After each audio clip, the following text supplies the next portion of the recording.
yeah, what's your tip on going into the high school season and playing against older, better, bigger, stronger people, Jen?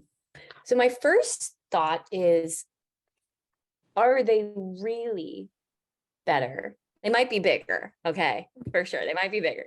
But are they really better? And are they really more experienced than me in all of the ways? Sure. Maybe there are some ways that they're more experienced. Maybe there's some ways that they're better.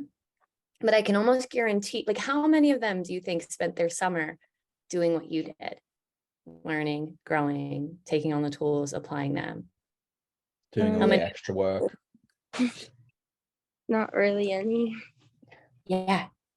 And so, like, to me, that sets you apart massively. And I love, Luke said something recently, so this is a bit of his language, but he said to another student athlete who's done this, a similar program to you, how this really gives you such an edge over the girls that you're coming into preseason and season with, who didn't spend their summers this way.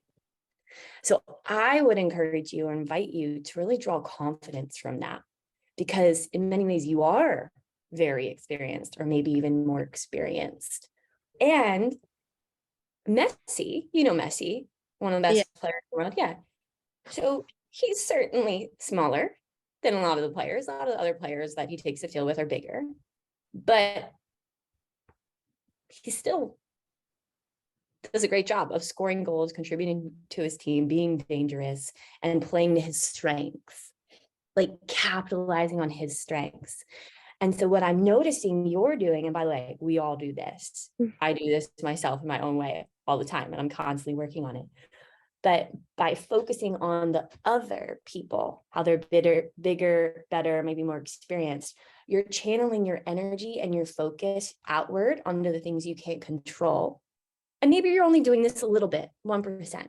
Still, what if we took that 1% back and brought it back to you? And then you can use that energy and focus to focus on the things that you do control. Like, for example, you capitalizing on the things that make you the most special, magnificent, unstoppable player.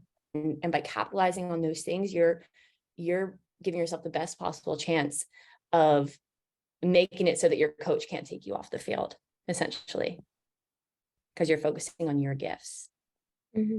So those are the two things that come to me. What do you think of that second one? I like that, because like then you're not like focusing on like other people and like also comparing yourself. Totally. And it's so normal. And of course you do this. Of course we do this in this social media age where we're, able to see people all the time, not just when we're with them. So normal. But does it help you to perform better? No. And does it help you to feel better about yourself? No. And does it help your confidence? No. Totally. So again, you are doing everything right, and you're exactly where you're meant to be. And perhaps maybe this slight shift in focus will help you to supercharge yourself even more. Mm-hmm. Yeah.